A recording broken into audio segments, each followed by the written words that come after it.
Hello students, आप सभी का स्वागत है केमिस्ट्री की क्लास में। जैसा कि आप जानते हैं, पिछले वीडियोस में मैं आपको लगातार चैप्टर बाय चैप्टर वीडियो दे रहा हूं। आई होप कि आप पढ़ते होंगे, समझते होंगे और अपने नोट्स भी कंप्लीट करते होंगे। आज की क्लास में आपको हम आयनिक त्रिज्या के बारे में बताएंगे। आयनिक त्रिज्या क्या होती है, आयनिक रेडियस क्या होता है बच्चों, तो आज इसके बारे में हम लोग अध्ययन करेंगे। चलिए स्टार्ट करते हैं। आयनिक त्रिज्या क्या है? तो आयन आवेशित स्थिर होते हैं बच्चों। आयनिक त्रिज्या यहाँ लिखी हुई है। जो हमारा आयन होगा वह आयनिक स्थिर होगा, और आयनिक स्थिर का मतलब क्या हो जाएगा? वह तत्व या परमाणु जो आयनिक कांबित हो, यानी उसके ऊपर कोई चार्ज लगा हो, चाहे पॉजिटिव चार्ज हो चाहे नेगेटिव चार्ज हो, या तो परमाणु के इलेक्ट्रॉन होने पर इलेक्ट्रॉन के रूप में होते हैं। आयन आवेशित स्थिर होते हैं जो या तो परमाणु के इलेक्ट्रॉन होने पर धनायन के रूप में होते हैं। मतलब कहना चाहिए कि जो हमारा परमाणु होगा वह परमाणु इलेक्ट्रॉन खो करके वह धनावेशित आयन बन जाता है। शायद मैं आपको इसके बारे में जानकारी पहले से दे चुका हूं कि यदि मान लीजिए एग्जांपल के रूप में यदि मैं Na की बात करता हूं, तो Na क्या करता है बच्चों? एक इलेक्ट्रॉन डिनोट करता है, रिलीज कर देता है, खो देता है और बन जाता है Na पॉजिटिव। मतलब कहना चाहिए इन्होंने एक इलेक्ट्रॉन को खो करके और Na पॉजिटिव में परिवर्तित हो गया। अब आगे देखिए क्या होता है। अथवा इलेक्ट्रॉन ग्रहण करने पर ऋणायन के रूप में होते हैं। इन्होंने कहा है कि आयनिक फॉर्म का मतलब क्या हुआ? इलेक्ट्रॉन को त्याग करके वह धनायन में परिवर्तित हो जाए, अथवा इलेक्ट्रॉन को ग्रहण करके ऋणायन में परिवर्तित हो जाए। तो ये हमारी क्या है बच्चों? आयनिक फॉर्म की प्रवृत्ति है। तो आयन आवेशित स्थिर होते हैं जो या तो परमाणु के इलेक्ट्रॉन होने पर धनायन के रूप में होते हैं, अथवा इलेक्ट्रॉन ग्रहण करने पर ऋणायन के रूप में होते हैं। आता है आयनिक त्रिज्या ज्ञात करने के लिए आयनिक यौगिक को क्रिस्टल के रूप में लेना होगा। यह कार्य एक्स किरणों की सहायता से किया जाता है। मतलब कह रहे हैं कि आयनिक त्रिज्या को ज्ञात करना है तो आयनिक त्रिज्या यौगिक को क्रिस्टल के रूप में लेना होगा। और यह किस प्रकार का कंडीशन होगी, कैसी कंडीशन होगी कि हम इसको आयनिक त्रिज्या में कर दें, आयनिक फॉर्म में कर दें? तो एक्स किरण, एक्स रेडिएशन का उपयोग करना पड़ेगा बच्चों। एक्स किरणों का उपयोग करेंगे और किसी क्रिस्टल में धनायन तथा उसके निकटतम ऋणायन के बीच की दूरी ध्रुव त्रिज्याओं की योग के बराबर होती है। किसी क्रिस्टल में धनायन तथा उसके निकटतम ऋणायन के बीच की जो दूरी होगी, धनायन और ऋणायन दोनों बीच की जो दूरी होगी, दो त्रिज्याओं की योग के बराबर होती है। मतलब कहना चाहिए कि हमारा जो ये जो पॉजिटिव है और नेगेटिव, यानी R पॉजिटिव और R नेगेटिव, R पॉजिटिव और R नेगेटिव का मतलब क्या होगा? इन दोनों के योग के बराबर क्या होती है बच्चों? D होता है। D का मतलब क्या होगा? दूरी, डेंसिटी बताया जा रहा है उसको, सॉरी दूरी है, डिस्टेंस है। डिस्टेंस इक्वल टू क्या हो जाएगा? R positive upon R negative. समझ में आ गया? किसी क्रिस्टल में धनायन तथा, तो देख लीजिए किसी क्रिस्टल में किसी क्रिस्टल में धनायन तथा उसके निकटतम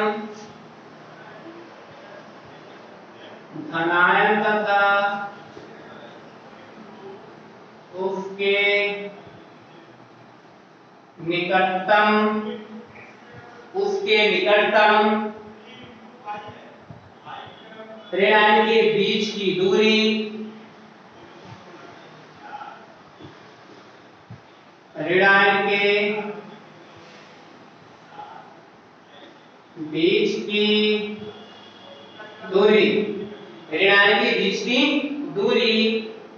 ऋणायन के बीच की दूरी दो त्रिज्याओं के योग के बराबर होती है।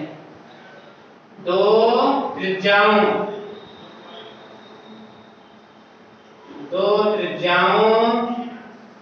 के योग के बराबर होती है। यानी दो त्रिज्याओं के योग क्या होगी बच्चों? बराबर होगी। यदि किसी एक आयन की आयनिक त्रिज्या ज्ञात हो तो दूसरे की ज्ञात की जा सकती है। जैसे मुंड नहीं बल्कि हाइजेनबर्ग का निश्चित से ध्यान कर रहे थे कि दो त्रिज्याओं का योग ज्ञात हो, दो परमाणुओं की संख्या ज्ञात हो तो तीसरे परमाणु की संख्या ज्ञात की जा सकती है। इसी प्रकार से आणविक त्रिज्या में भी है, यदि किसी एक अणु की आणविक त्रिज्या ज्ञात हो तो दूसरे की आणविक त्रिज्या ज्ञात की जा सकती है। समझ में आ रहा है बच्चों? तो देख लीजिए, किसी क्रिस्टल में धन आयन होगा, उसके निकट यानी पड़ोस में कौन होगा? ऋण आयन होगा। ऋण आयन के बीच की दूरी दो त्रिज्याओं के योग के बराबर होती है। दो उनकी जो रेडियस होती वह उनकी दोनों के बराबर होती है। तो मैं आपको जो फार्मूला बताया बच्चों, उस फार्मूला के आधार पर क्या हो सकता है, देखिए D R positive plus R negative. D positive मतलब R पॉजिटिव और R नेगेटिव का मतलब होगा धनायन की त्रिज्या और ऋणायन की त्रिज्या। किसकी त्रिज्या होगी? उसकी दूरी यानी डिस्टेंस क्या होगी? उसके बराबर होगी। दो त्रिज्याओं का योग होता है। दो त्रिज्याएं कौन सी हैं? पॉजिटिव और नेगेटिव की जो दूरी होती है वह हमारी क्या होती है? आणविक त्रिज्या होती है। चलिए एक एग्जांपल की बात करता हूं। इस एग्जांपल की सहायता से हम समझते हैं क्या है। देखिए यह किरण विवर्तन डिफ्रैक्शन द्वारा सोडियम क्लोराइड क्रिस्टल में Na+ तथा Cl- आयनों के बीच की दूरी 276 pm ज्ञात की गई है। Na+ की जो त्रिज्या होगी 95 pm हो। तो एग्जांपल लिख लीजिए, X किरण विवर्तन द्वारा X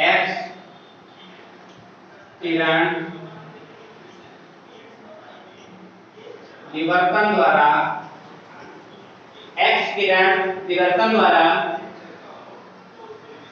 सोडियम क्लोराइड क्रिस्टल में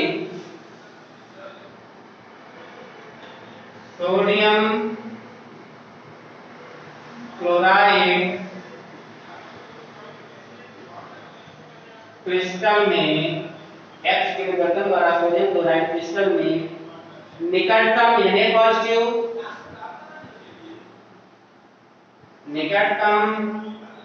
Na+ तथा Cl- आयनों के बीच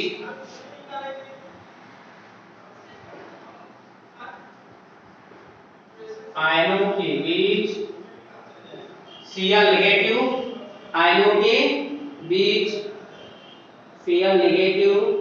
आयनों के बीच की दूरी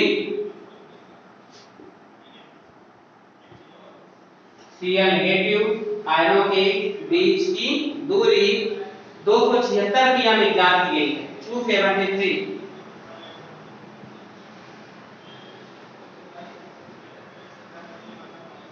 ज्ञात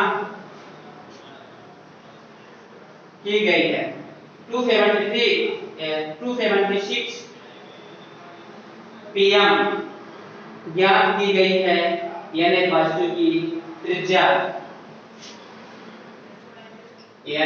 की त्रिज्या भी बताई गई है। Na+ की त्रिज्या कितनी है? 95 फोटो मतलब आना चाहिए। ये पीएम बच्चों, पीएम मतलब होगा मीटर।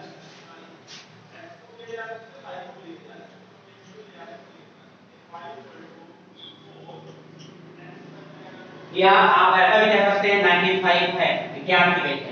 तो आप इसमें पूछ रहा है सोडियम की यानी क्लोरीन की क्या होगी बच्चों? क्लोरीन है क्लोराइड आयन की वाली त्रिज्या होगी तो क्या हो जाएगी? आपके पास फार्मूला क्या है बच्चों? यहाँ पे हम क्या लिख सकते हैं? D R Na+ plus R Cl negative. R positive और R नेगेटिव हो गया। ठीक है बच्चों, अब इसको हमको निकालना है। किसकी त्रिज्या पता है मेरे को? इसकी पता है और इसकी पता है। निकालना किसकी है? इसकी निकालनी है। तो पहले आप इसकी त्रिज्या निकाल लीजिए। तो क्या निकाल मेरे को निकालना क्या है? D की त्रिज्या मेरे को याद है 273 है, 76 है pm है। Na+ कितनी दी है? 95 दी है। तो अब क्या करना है? आप इसको मान रख दीजिए यहीं पे, या तो फार्मूला चेंज कर दीजिए। कैसे? R रेडियस निकालनी है तो RCl नेगेटिव इक्वल क्या हो जाएगा? D - RNA positive. D कितना है मेरा? 276 इक्वल 276 माइनस कितना दिया है, यानी कितना दिया है 95। तो आप इसको सॉल्व कीजिए। 5 में 5 6 में 5 दिया तो आपका 1 आ जाएगा बच्चों। अब इसके बाद क्या 9 है तो आपका 17 हो जाएगा। तो 9 8 17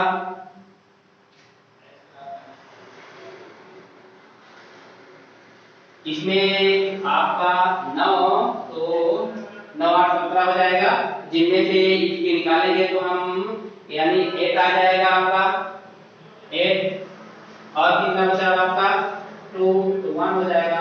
एक बचा यानी कहने को चाहिए एक बच्चा भी क्या निकल के आया है, पीएम निकल के आया। देखिएगा 276 है माइनस 95 है, 6 में 5 गया आपका क्या हुआ 1 आ जाएगा।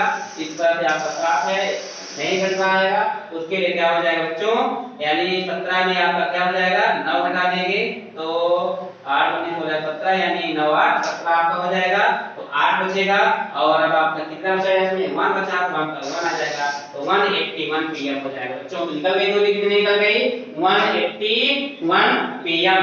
पीएम मतलब क्या हो जाएगा पिकोमीटर। आप यहां से लिख दीजिए आर सीएल नेगेटिव इक्वल यानी RCl नेगेटिव इक्वल क्या हो जाएगा बच्चों 181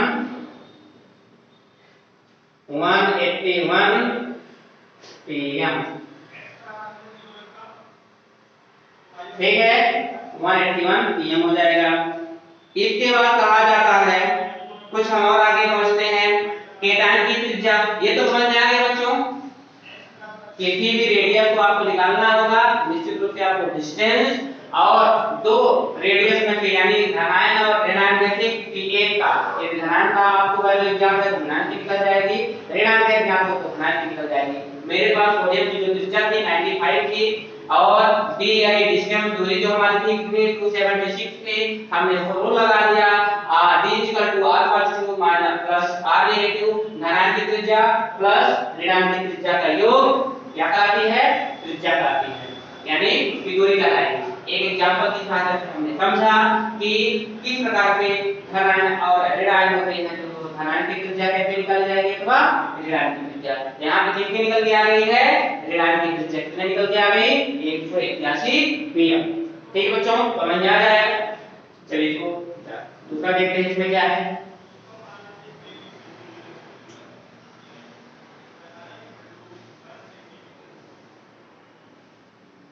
इसके बाद देखते हैं इसमें किसी परमाणु के केटायन तक बनता है जब उसके अंतिम कक्ष के इलेक्ट्रॉन अलग हो जाते हैं। किसी परमाणु के केटायन तब बनता है जब उसके अंतिम कक्ष यानी संयोजकता कक्ष से इलेक्ट्रॉन अलग हो जाता है, निकल जाता है। केटायन सामान्यतः विद्युत धनी तत्वों के परमाणुओं से प्राप्त होते हैं, इसलिए ऐसे तत्वों द्वारा इलेक्ट्रॉन त्याग दिए जाने की फलस्वरूप अंतिम कक्ष की समाप्ति हो जाती है। यदि अंतिम कक्षा के इलेक्ट्रॉन को त्याग दिया जाएगा तो अंतिम कक्षा खाली हो जाती है, उस कक्षा की समाप्ति हो जाती है और इस कक्षा के केटायन की यानी त्रिज्या परमाणु त्रिज्या से कम हो जाती है। यानी केटायन की जो त्रिज्या हो जाएगी परमाणु त्रिज्या से क्या हो जाएगी कम हो जाएगी। क्यों कम हो जाएगी, क्योंकि वहां से उसके बाहरी कक्षा से क्या किया गया है इलेक्ट्रॉन निकाल दिया गया है, त्याग दिया गया है। तो याद रखिएगा केटायन की जो आयनिक त्रिज्या होगी परमाणु त्रिज्या से कम होगी। तो आप मेन पॉइंट है आपकी लिख लीजिए बच्चों केटायन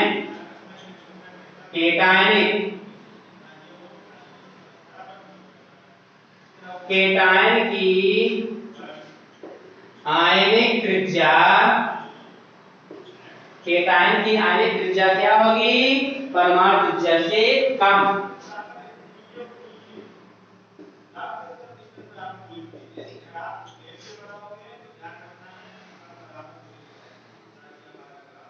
याद रखिएगा मेन पॉइंट है।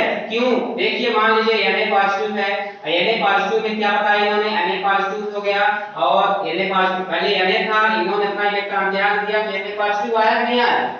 अब इसमें हम इलेक्ट्रॉन की बात करते हैं। देखिए इसमें मेरे पास इलेक्ट्रॉन 11 था, इन्होंने एक इलेक्ट्रॉन को त्याग दिया, कितना हो गया 10 आया। 10 इलेक्ट्रॉन हो गया नहीं आया।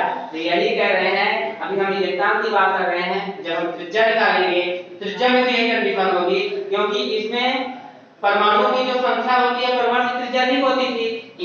इससे क्या हुआ, जब एक इलेक्ट्रॉन कम हो जाएगा तो क्या कम होगा, जब ये कम हो जाएगा तो आयनिक बन गया ना। इन्होंने क्या कह रहे हैं कि टाइम की जो आयनिक त्रिज्या होती है परमाणु त्रिज्या से कम होगी। देखिए परमाणु त्रिज्या हमारी ये हो जाएगी, हमारा परमाणु इलेक्ट्रॉन ये हो जाएगा, त्रिज्या हमारी यहाँ पे आ जाएगी तो निश्चित रूप से कम होगी। मेन पॉइंट याद रखिएगा। और एक कंपटीशन में पूछा जाता है कि टाइम की त्रिज्या होगी आयनिक परमाणु त्रिज्या से होगी, कम होगी अधिक होगी, ये जो मतलब है, या दोनों होगी, कम या अधिक दोनों, तो ये दोनों तो आपस नहीं सकता, या शून्य होगी, कम होगी या अधिक होगी या शून्य होगी या इनमें से कोई नहीं। तो याद रखिएगा बहुत महत्वपूर्ण पॉइंट है ये, स्टार पॉइंट आप बना लीजिए बच्चों। के तारीख की आयनिक त्रिज्या परमाणु त्रिज्या से कम, यानी आप ऐसे लिख दीजिए, ये एरो का चिन्ह मैंने बना दिया, यानी कम होगी और अधिक अगर होगा तो ठीक है बच्चों। चलिए थोड़ा और देखते हैं। किसी के टाइम में नाभिक से शेष बचे अंतिम कक्ष के इलेक्ट्रॉन मेघ तक की दूरी उस के टाइम की आयनिक त्रिज्या होगी। तो चलिए थोड़ा सा इसको सॉल्व करते हैं बच्चों।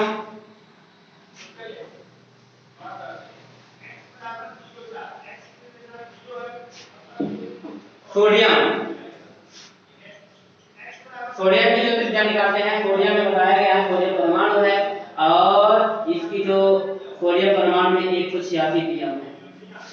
इसमें कितनी होती है कक्षा, 2 8 1। तो 2 8 1 में क्या हो जाएगा, पहली कक्षा, दूसरी कक्षा और तीसरी कक्षा।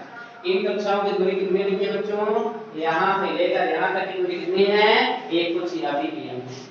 186 पीएम परमाणु त्रिज्या, ठीक है बच्चों, याद रखिएगा एक परमाणु त्रिज्या है, परमाणु की त्रिज्या है। अब आगे चलिए इसको सॉल्व कीजिए। यहां से मैं क्या करूं, एक इलेक्ट्रॉन निकाल दूं, यानी 1 इलेक्ट्रॉन क्या हो जाएगा, निकल जाएगा। जब 1 इलेक्ट्रॉन निकल जाएगा तो क्या बनेगा बच्चों, 2 8 बनेगा, होगा कि नहीं। और पहली कक्षा क्या हो जाएगी, गायब हो जाएगी, इतना और इतना, 2 8 हुआ। सोडियम की बात हो रही थी, ये माना कि Na है और Na में से क्या है, पहली कक्षा हो जाएगी, दूसरी कक्षा हो जाएगी, तीसरी कक्षा हो जाएगी। पहली कक्षा में कितने इलेक्ट्रॉन, 2, दूसरी कक्षा में 8, तीसरी कक्षा में 1। अब इसमें क्या हुआ, एक इलेक्ट्रॉन गायब हो गया बच्चों। जैसे एक इलेक्ट्रॉन निकल जाता है, पहली कक्षा में 2 इलेक्ट्रॉन, दूसरी कक्षा में 8 इलेक्ट्रॉन, समझ में आ गया ना, 2 और 8 इलेक्ट्रॉन हो गए। अब इसमें से यह देखा जाएगा, अब ये क्या था, पहले Na पॉजिटिव था, Na था, अब बन क्या गया, Na पॉजिटिव बन गया।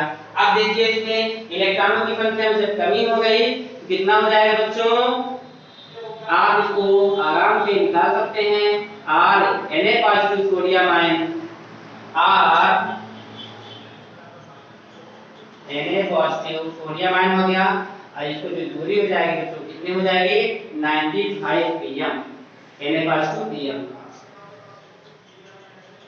Na पॉजिटिव 95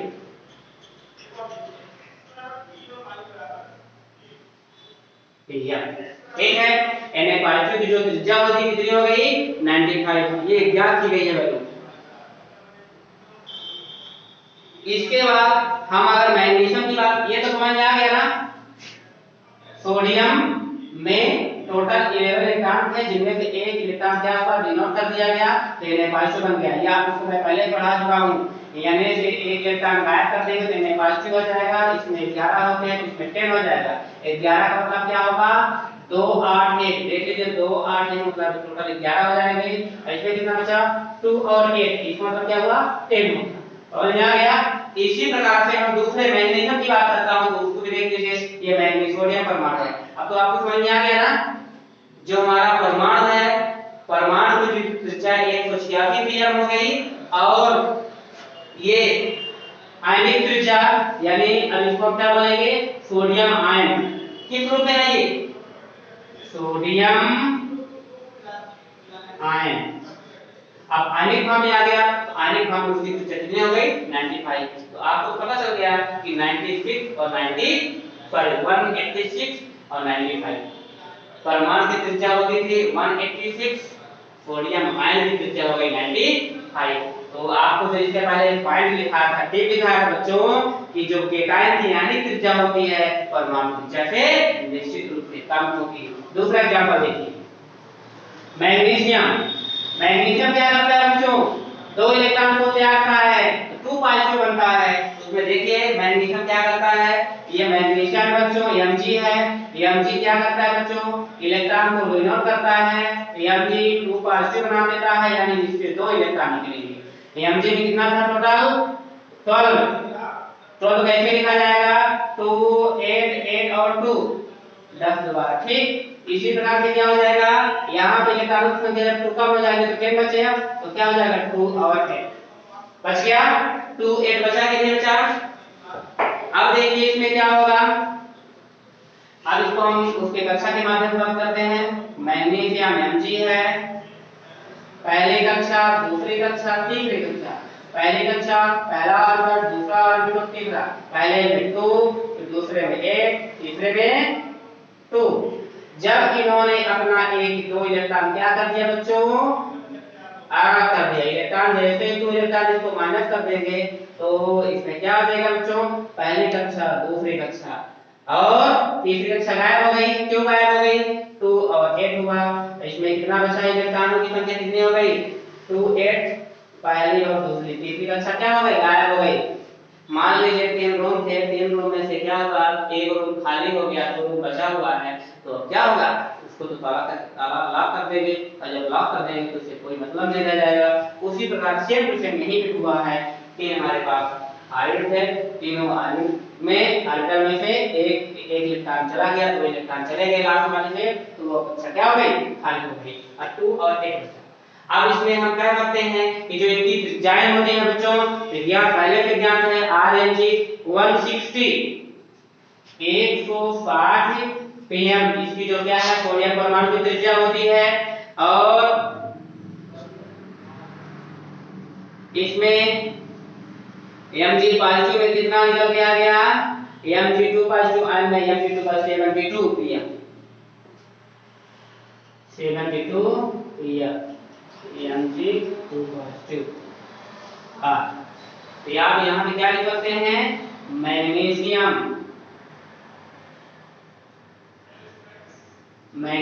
परमाणु की त्रिज्या कितनी, 160 pm,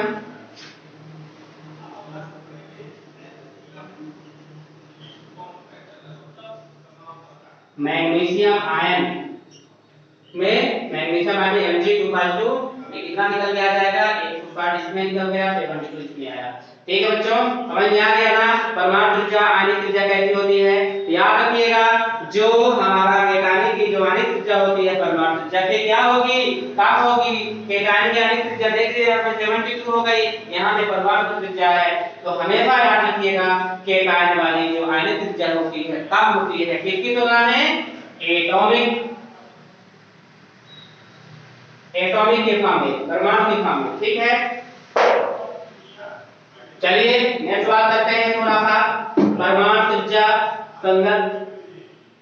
परमाणु त्रिज्या एक टेबल देख लीजिए, परमाणु त्रिज्या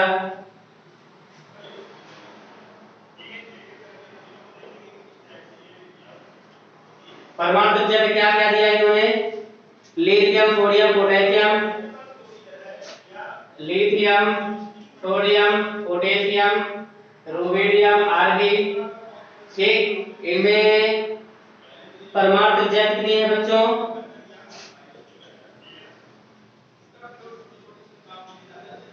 परमाणु त्रिज्या 152 186 152 186, और इसके बाद 231 231 111, ये हमारी क्या है बच्चों, परमाणु त्रिज्या है। अब इसके बाद क्या हो जाएगा, संगत आयन,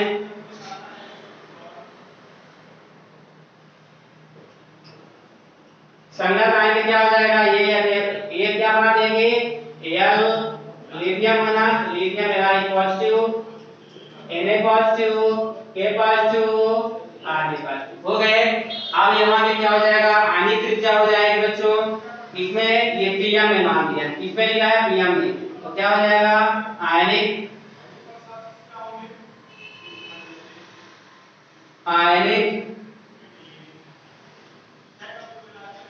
परमाणु की त्रिज्या Dm में ही रहेगी। कितनी आ गई देखिए, लिथियम कितनी हो गई 78, 95, बेरिलियम है, Be नहीं, बेरिलियम Be, ठीक है। तो 78, 95, इसके कितने लग गए 78, 95, अभी आपने क्या किया 95, 133, 20, 133 और 39, क्या निकल गया 78 है, 95 आपका सोडियम आयन का हो गया और 133 पोटेशियम आयन का हो गया। बेरिलियम 2 पॉजिटिव होता है बच्चों, जब बेरिलियम 2 पॉजिटिव हो जाएगा तो इसमें कितना निकल के आया 39। याद रखिएगा बेरिलियम 2 पॉजिटिव आयन में होता है, 2 पॉजिटिव Be, ठीक है बच्चों, समझ में आ गया। ये देखिए अब आप समझ गए होंगे कि किसकी परमाणु त्रिज्या है, किसकी आणविक त्रिज्या कैसे कम हो रही है, ठीक है। ये आपकी टेबल है, इस टेबल के माध्यम से आप पढ़ लेंगे। निश्चित रूप से जो परमाणु त्रिज्या होती है वो आणविक त्रिज्या क्या है, परमाणु त्रिज्या से आणविक त्रिज्या कम हो रही है। देखिए परमाणु त्रिज्या है 152 और यहाँ पे आणविक त्रिज्या हो गई 78। सोडियम की बात करता हूँ 186, अभी मैंने कॉल किया, और आणविक त्रिज्या 95। सोडियम का पोटेशियम का हो जाएगा 31, 231 है यहाँ पे, यहाँ पे क्या होगा बच्चों पोटेशियम का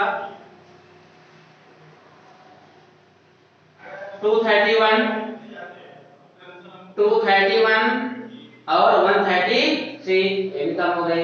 इसी प्रकार से आपका 111 यानी 1 से 11 हो गया और 29। ये हमारे बच्चों का परमाणु त्रिज्या है और त्रिज्या इसके बारे में हम अच्छे से पढ़ लेंगे।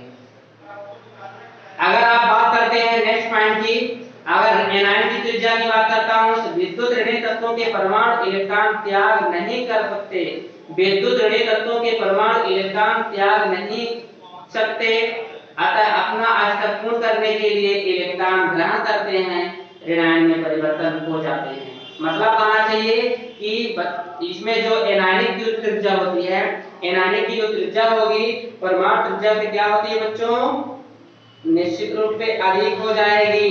केटायनिक में तो कम हो रहा था लेकिन एनायनिक में क्या होगा अधिक हो जाएगा। विद्युत ऋणात्मक तत्वों के परमाणु इलेक्ट्रॉन त्याग नहीं सकते, जब विद्युत ऋणात्मक होते हैं वह इलेक्ट्रॉन त्याग नहीं करते बल्कि अपने अस्तर को प्राप्त करने के लिए इलेक्ट्रॉन को ग्रहण करते हैं, अपना अस्तर पूर्ण करने के लिए इलेक्ट्रॉन ग्रहण करते हैं और ऋणायन में परिवर्तित हो जाते हैं। कैसे, चलिए इसको भी थोड़ा एक सॉल्व कर लेते हैं बच्चों।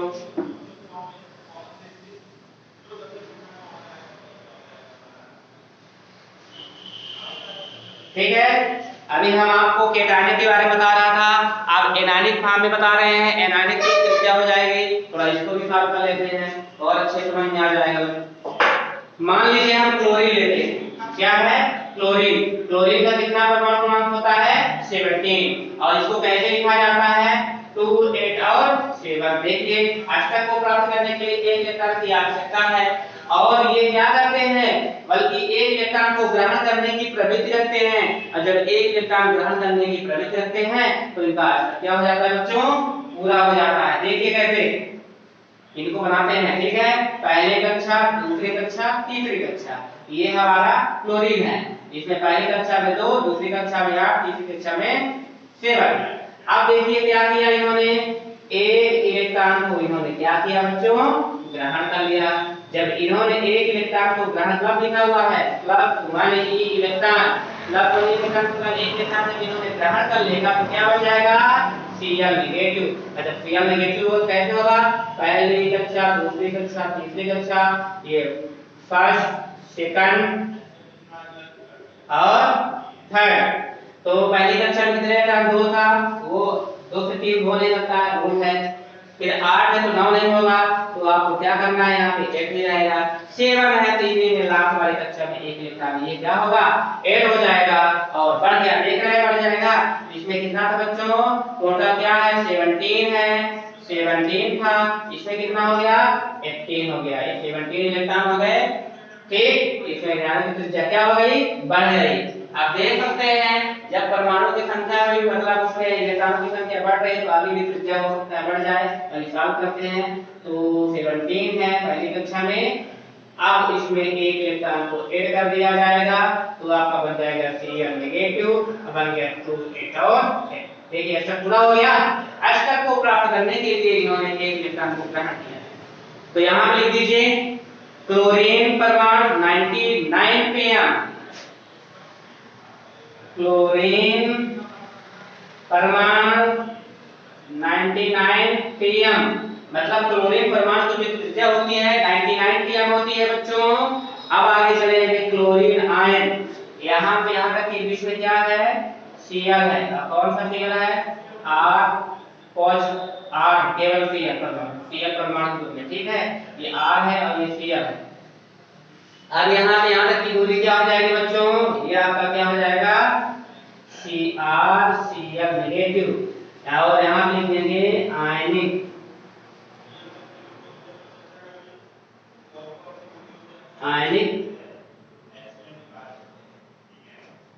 क्लोरीन आयन, ऐसा लिखिए। क्या लिखेंगे क्लोराइड आयन, क्लोराइड आयन क्या हो जाएगा RCl नेगेटिव इक्वल कितना हो जाएगा, देखिए बढ़ रहे हैं ना, इसमें बढ़ जाएगा 181 pm हो जाएगा। कितना 181 pm, 181 pm, ठीक है 181 pm आ गए बच्चों। तो एनायनों की त्रिज्या हो गई। तो अभी आपको एक कॉन्सेप्ट निकाला होगा कि धनायनिक त्रिज्या में क्या हुआ करता था, केटायनिक फॉर्म में क्या हुआ करता था। जो परमाणु की त्रिज्या होती थी, परमाणु की त्रिज्या से वो आयनिक त्रिज्या क्या हुआ करती थी, कम हुआ करती थी। अभी इससे पहले पढ़ चुके हैं, केटायनिक की बात हो रही थी, यहाँ पे एनायनिक कहते हैं। एनायनिक फॉर्म में वहां पे केटायनिक था, एनायनिक फॉर्म में है, और इससे पहले क्या पढ़ चुके हैं केटायनिक रूप में। तो अब ये बात यहाँ पे हो जाएगी एनायन की त्रिज्या, लिख देते हैं डायरेक्ट एनायन की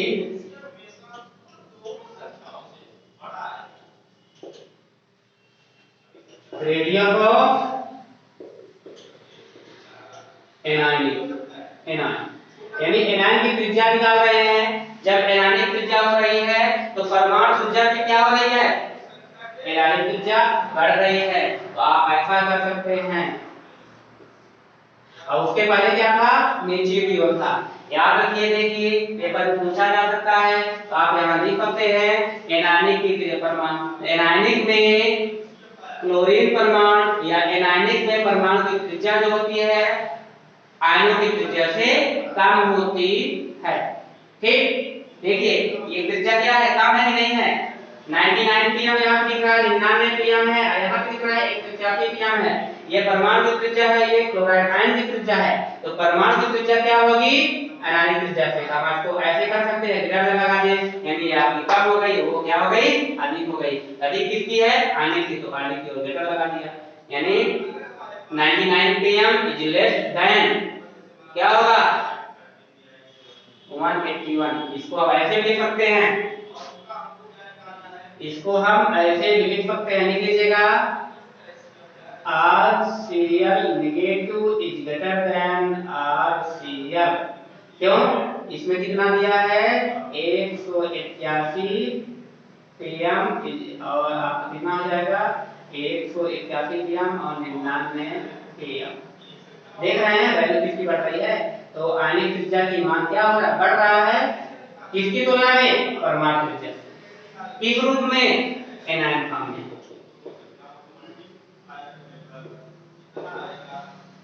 एनायन, ठीक, नोट लिख लिए हैं ना, कि निश्चित रूप से आगे चलेगा, पेपर में पूछा जाता है। केटायन की बात हो रही थी, केटायनिक त्रिज्या में क्या हो रहा था, परमाणु त्रिज्या बढ़ रही थी, किसकी तुलना में, आयन की तुलना में। लेकिन जब एनायन की बात हो जाएगी तो परमाणु की त्रिज्या कम हो रही है, किसकी तुलना में, आयन की त्रिज्या। चलिए ये आपका केटायनिक एनायनिक हो गया, और आयनिक त्रिज्या के बारे में आप अच्छे से पढ़ चुके हैं बच्चों। ठीक है, टेबल चाहिए आपको, टेबल अगर आपको चाहिए टेबल बना देता हूँ। ये तो समझ में आ गया ना। चलिए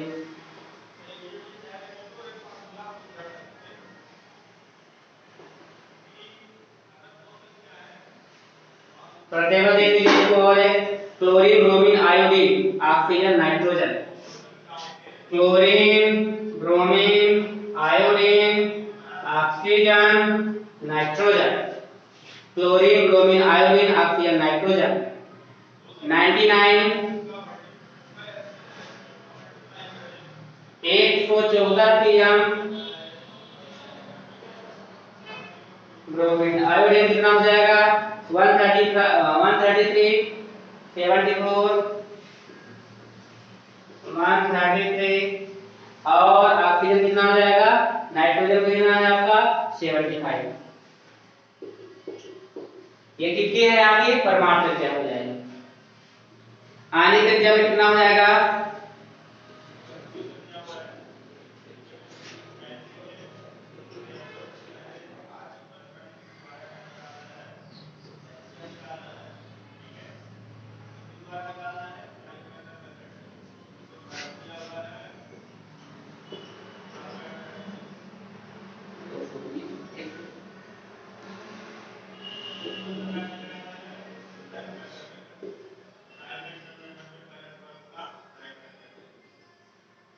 ये आपका क्लोरीन आयन हो जाएगा, ब्रोमीन आयन हो जाएगा, आयोडीन हो जाएगा, ऑक्सीजन 2 नेगेटिव, नाइट्रोजन कितना हो जाएगा बच्चों 3 नेगेटिव चार्ज होता है, याद रखिएगा। और इन सभी की वैल्यू याद कर लीजिएगा। ये परमाणु के रूप में है, ये परमाणु है, ये त्रिज्या दिया हुआ है, परमाणु की त्रिज्या दी हुई है, ये आयन के रूप में है, इसमें क्लोरीन आयन में है और ये आयनिक त्रिज्या है। इसमें दी हुई है पीएम में पीएम, ये आपकी टेबल है ना। और आप इसको अच्छे से याद कर लेंगे। ठीक, समझिए क्या लिखा हुआ है।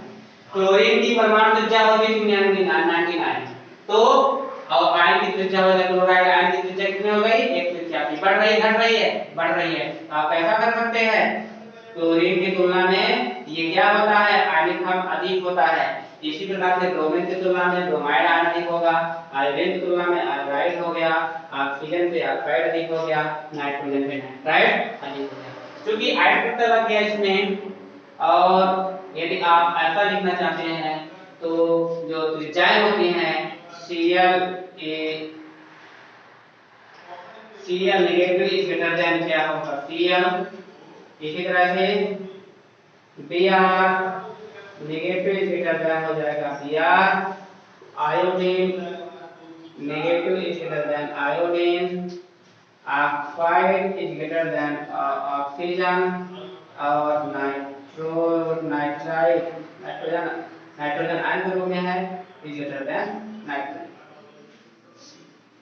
वो कैसे 140 ग्रेटर देन 99, ठीक 196 इज ग्रेटर देन 144, 114 क्या हो जाएगा 220 is greater than 133, 142 greater than 74, 171 greater than. आ रहा है समझ में। First condition, second condition, third condition, fourth condition और फिफ्थ कंडीशन। इसी तरह से 1 2 3 4 5। तो आप इन वैल्यू को याद कर लीजिएगा बच्चों। दोनों में कक्षाओं की संख्या बराबर होती है किंतु ऋणायन में प्रभावकारी नाभिकीय आवेश कम हो जाता है, किंतु ऋणायन में प्रभावकारी इफेक्टिव न्यूक्लियर आवेश कम हो जाता है क्योंकि अंतिम कक्ष में इलेक्ट्रॉन बढ़ जाता है।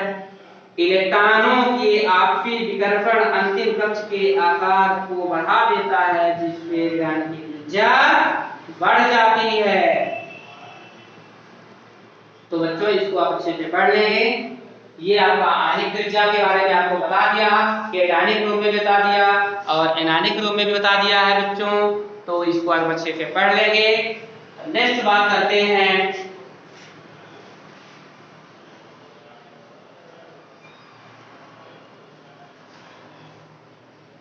Ion enthalpy.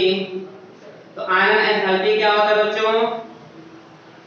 एक मोल विलगित गैसीय परमाणु के अंतिम कक्ष से एक मोल इलेक्ट्रॉन को अलग करने के लिए न्यूनतम आवश्यक ऊर्जा उस तत्व की आयनन एंथैल्पी कहलाती है। कहने का मतलब क्या हुआ कि सोडियम का एक इलेक्ट्रॉन त्याग कर सोडियम ऋणांकन आयन बनाता है।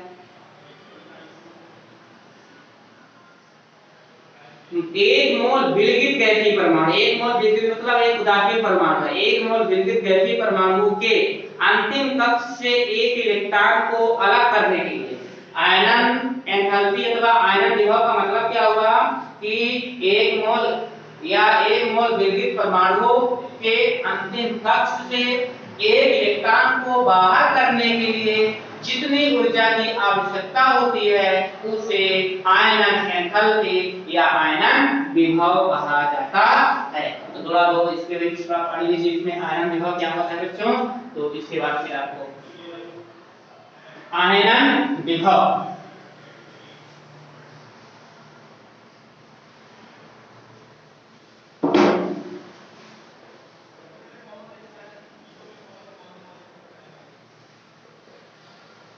आयनन विभव क्या होता है? इसके लिए लिख रहा है एक मोल विलगित गैसीय परमाणुओं के एक मोल विलगित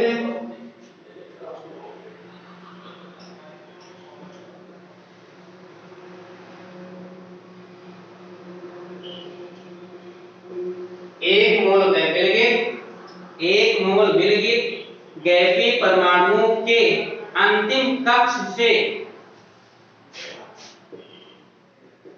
एक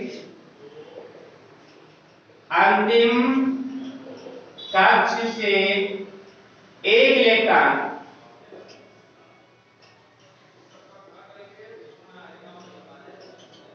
अंतिम कक्ष से एक मोल का दो मतलब उसमें जो जिस प्रकार का परमाणु होगा उस प्रकार से उसको देखा जाएगा। तो अंतिम कक्ष से एक मोल इलेक्ट्रॉन को एक मोल लिख सकते हैं तो इससे ज्यादा आसान है।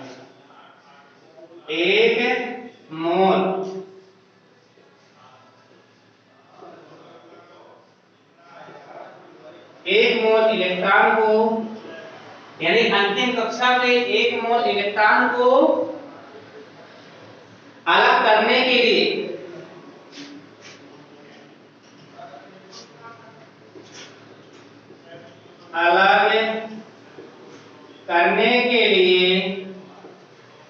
न्यूनतम ऊर्जा मतलब जितनी ऊर्जा की आवश्यकता होगी न्यूनतम आवश्यक ऊर्जा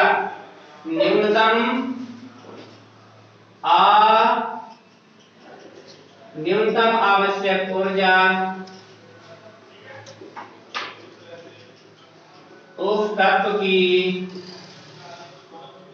आयनन विभव या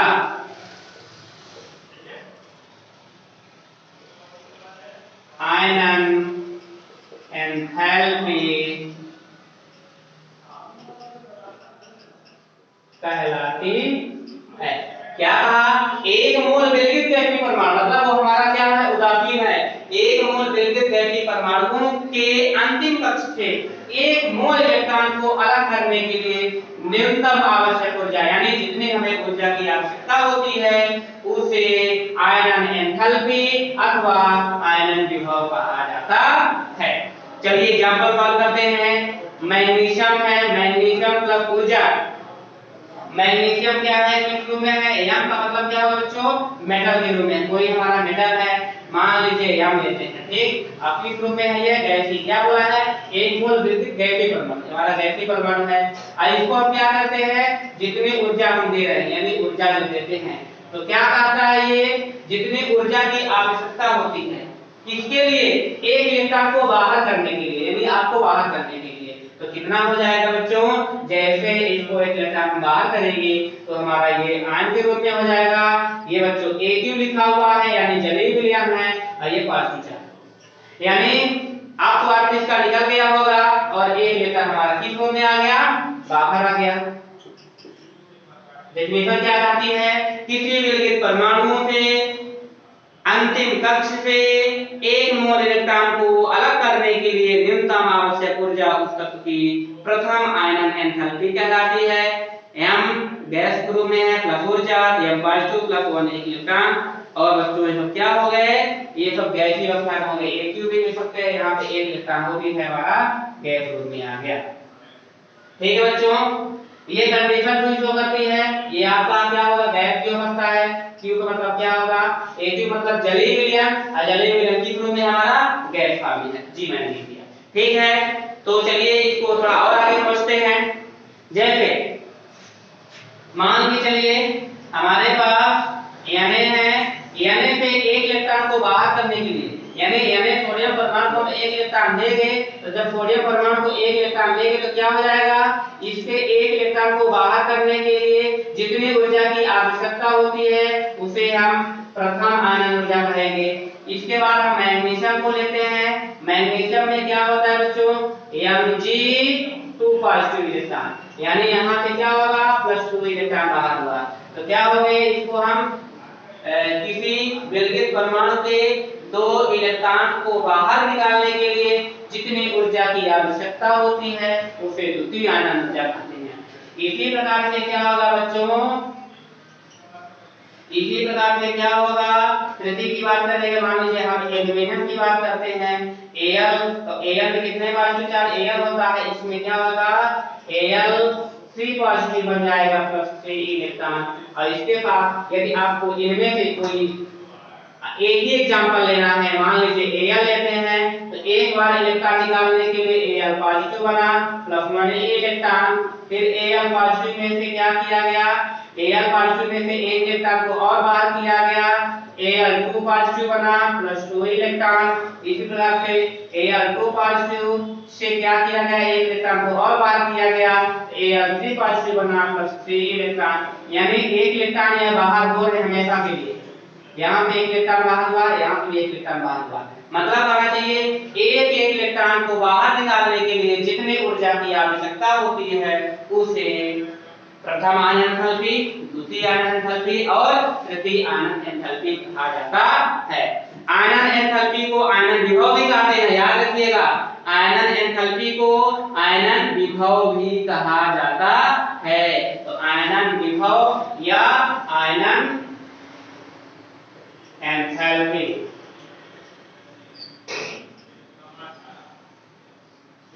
ठीक है बच्चों, ये दोनों पॉइंट क्या है, एक है।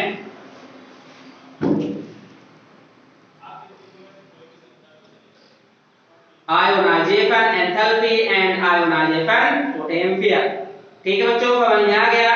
आयनन एंथैल्पी को आयनन विभव भी कहते हैं, क्यों, क्योंकि यह न्यूनतम ध्रुवांतर है जो एक विलगित गैसीय परमाणु से गैसीय केटायन बनाने के लिए दुर्बलता से बंधित इलेक्ट्रॉनों को निष्कासित करने के लिए, निकालने के लिए आवश्यक होता है, क्योंकि इलेक्ट्रॉन को निकालने के लिए हमेशा ऊर्जा आवश्यक होती है, इसलिए आयनन ऊर्जा हमेशा धनात्मक होती है। इलेक्ट्रॉन को निकालने के लिए हमको हमारे पास क्या होना चाहिए, एनर्जी होना चाहिए। मान लीजिए XYZ हमसे कोई मजबूत व्यक्ति है और हमको क्या करना है, उसको बाहर करना है, नहीं जा रहा है फिर भी बाहर करना है, तो हमें क्या करना चाहिए, आवश्यक एनर्जी लेकर के इसको बाहर करना है। इसी प्रकार से हमारा यहाँ पे आयनन विभव है, किसी परमाणुओं से एक इलेक्ट्रॉन को बाहर निकालने के लिए थोड़ा एनर्जी कम लगेगी, 2 इलेक्ट्रॉन को निकालने के लिए थोड़ा एनर्जी और लगेगी, तीसरे इलेक्ट्रॉन को भी निकालना है, एनर्जी मुझे को और चाहिए। तो जिनमें ऊर्जा की आवश्यकता होती है उसे हम प्रथम आयनन एंथैल्पी, द्वितीय आयनन एंथैल्पी और तृतीय आयनन एंथैल्पी कहा जाता है। समझ में आ गया बच्चों, ठीक है, कोई प्रॉब्लम तो नहीं है। तो आज आपको मैं क्या बताया, आयनन ऊर्जा और आयनन एंथैल्पी, आयनन विभव। इसमें आपको अगर इकाई लिखना हो तो लिख लीजिएगा आयनन एंथैल्पी अथवा आयनन विभव को किलो जूल प्रति मोल आयनन एंथैल्पी अथवा आयनन विभव को किलो जूल प्रति मोल इकाई बता रहा हूं, ठीक है। इकाई किसकी इकाई है? आयनन एंथैल्पी अथवा आयनन विभव की इकाई क्या होगी? किलो जूल प्रति मोल अथवा इलेक्ट्रॉन वोल्ट प्रति मोल में व्यक्त किया जाता है, अथवा किलो जूल प्रति मोल अथवा इलेक्ट्रॉन वोल्ट प्रति मोल। इलेक्ट्रॉन वोल्ट प्रति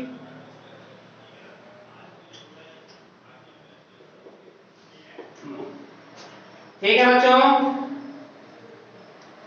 तो आप इसको अच्छे से पढ़ लेंगे। ये इकाई है, इसकी इकाई है आयनन विभव और आयनन एंथैल्पी की। तो आप इसे आयनन ऊर्जा, आयनन एंथैल्पी, आयनन विभव, आयनन त्रिज्या के बारे में अध्ययन कर चुके हैं। ये इसकी इकाई है। किलो को हम क्या बोलेंगे? Kilo joule, KJ, kilo joule प्रति मोल। ठीक, एक तो ये इकाई हो गई, यूनिट हो जाएगी आपकी। और दूसरी यूनिट क्या कर सकते हैं? वो आकर के और क्या लिख सकते हैं? Electron volt. इलेक्ट्रॉन वोल्ट को ई भी प्रति मोल, इलेक्ट्रॉन वोल्ट। यानी आप इसको अच्छे से पढ़ लेंगे बच्चों, ठीक है।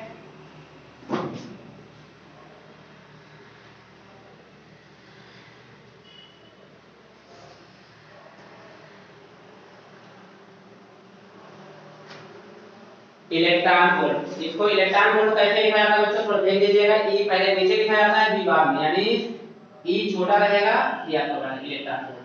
ठीक, ये सब क्या है? इसकी यूनिट है बच्चों। तो आप इसको अच्छे से पढ़िए, समझिए, और यदि आपको कुछ प्रॉब्लम होती है तो कमेंट्स कीजिए। इसके बाद हम आपको पढ़ाएंगे इलेक्ट्रॉन बंधुता, electron affinity and electron affinity के बारे में अध्ययन करवाएंगे। इसको हम नेक्स्ट वीडियो में electronegativity, electron affinity and electronegativity के बारे में हम आपको नेक्स्ट वीडियो में जानकारी देंगे। आज के लिए इतना ही। आपको वीडियो देखने के लिए बहुत बहुत धन्यवाद। आप इस वीडियो को लाइक कीजिए, सब्सक्राइब कीजिए और अपने मित्र को भी भेजिए। Thank you students, good day.